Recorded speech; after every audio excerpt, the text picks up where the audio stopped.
भोपाल की बड़ी खबर आपको बता दें, राज्यसभा चुनाव को लेकर अब मध्य प्रदेश में सरगर्मियां तेज हो गई हैं। सिंधिया के सांसद बनने के बाद एक राज्यसभा सीट दरअसल खाली हो गई है मध्य प्रदेश की, जिसको लेकर अब कई तरह की चर्चाएं हो रही हैं कि अगला यहां पर कौन होगा नेता जिसे राज्यसभा बीजेपी भेजेगी।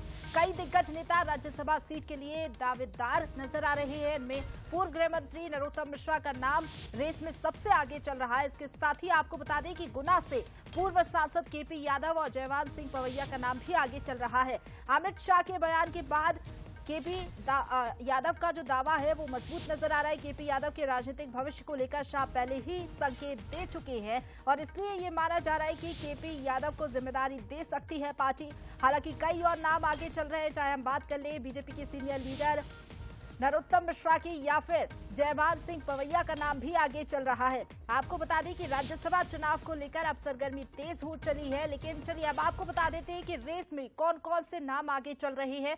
नरोत्तम मिश्रा पूर्व गृह मंत्री जिनका नाम आगे चल रहा है, इसके साथ ही केपी यादव जो कि पूर्व सांसद है, इन्हें भी पार्टी मौका दे सकती है, इनका नाम भी रेस में आगे चल रहा है। तो ये वो चेहरे, ये वो नाम आपको बता रहे हैं जो कि रेस में आगे चल रहे हैं राज्यसभा को लेकर। केपी यादव पूर्व सांसद हैं, इनको लेकर अमित शाह पहले ही संकेत दे चुके हैं कि इनको कोई बड़ी जिम्मेदारी दी जा सकती है। जयवान सिंह पवैया जो कि काफी ज्यादा वरिष्ठ लीडर रहे हैं पार्टी के, इसके साथ ही पूर्व मंत्री रहे, इनको भी जिम्मेदारी पार्टी दे सकती है। तो ये तीन नाम आगे चल रहे हैं राज्यसभा मेंबर को लेकर, क्योंकि आपको बता दें कि राज्यसभा चुनाव को लेकर अब सरगर्मियां काफी ज्यादा तेज हो गई हैं। सिंधिया के सांसद बनने के बाद एक राज्यसभा सीट खाली हो गई है और गुना से सांसद बने हैं ज्योतिरादित्य सिंधिया, जिसके बाद अब राज्यसभा को लेकर कयास लगाए जा रही है कि आखिरकार कौन होगा यहां से वो नेता जिसको राज्यसभा भेजा जाएगा पार्टी की ओर से। हालांकि कई दावेदार जो है नजर आ रहे हैं और इसी खबर पर ज्यादा बातचीत के लिए सीधा रुख करेंगे। हमारे साथ एग्जीक्यूटिव एडिटर मनोज सरी जी लाइव जुड़ गए हैं।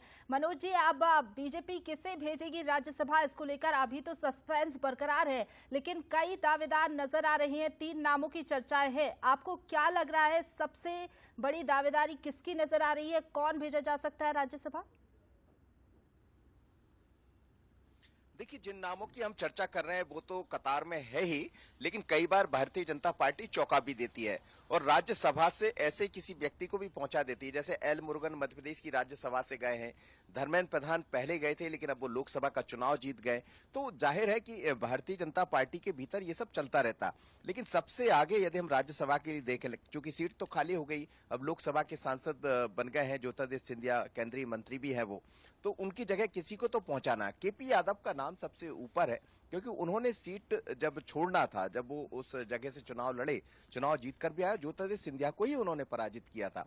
तो इसके बाद कहीं ना कहीं जैसा हमने देखा कि जब अमित शाह पहुंचे तो उन्होंने ये भी कहा था कि केपी को डरने की जरूरत नहीं है, वो कहीं ना कहीं बड़ी जगह नजर आएंगे, तो आप ऐसा मत सोचिए केपी की तरफ हमारा ध्यान नहीं है। तो उन्होंने तो बहुत बड़ा इशारा कर दिया था, तो वो तो इसी तरफ इशारा करता है कि क्या राज्यसभा में ज्योतिरादित्य सिंधिया की जगह केपी सिंह जाएंगे, केपी यादव जाएंगे। तो अभी ये कतार में है, लेकिन हमने ये भी देखा कि डॉक्टर नरोत्तम मिश्रा को हार का सामना करना पड़ा और जिस तरह से उन्होंने अभी हाल ही में विधानसभा चुनाव में जो काम किया, बहुत ही जोरदार परफॉर्मेंस डॉक्टर नरोत्तम मिश्रा का दिखाई दिया है, जिसमें उन्होंने ऐसा दावा है कि 4 लाख से ज्यादा लोगों को भारतीय जनता पार्टी से जोड़ दिया। हालांकि पूरे बीजेपी का उसमें सहयोग रहा, तो वो उसके कारण भी उनके काफी नंबर बढ़े हुए, तो उनको भी कहीं ना कहीं तो एडजस्ट किया ही जाना है।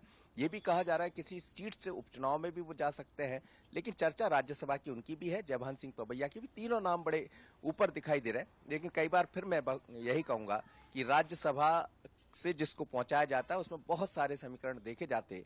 ये इस बात से इंकार नहीं किया जा सकता, कोई नया नाम भी सामने जाए, पर केपी और नरोत्तम मिश्रा सबसे आगे। बिल्कुल, राज्यसभा की रेस में ये नाम तो चल ही रहे हैं जो कि आपने बताया, लेकिन बीजेपी चौंका भी सकती है, कोई नया चेहरा भी हो सकता है जिसकी चर्चाएं अभी नहीं हो रही। फिलहाल बहुत धन्यवाद आपका हमारे साथ जुड़ने के लिए और बातचीत करने के लिए मनोज जी। और चलिए आगे बढ़ते हुए बात कर लेते हैं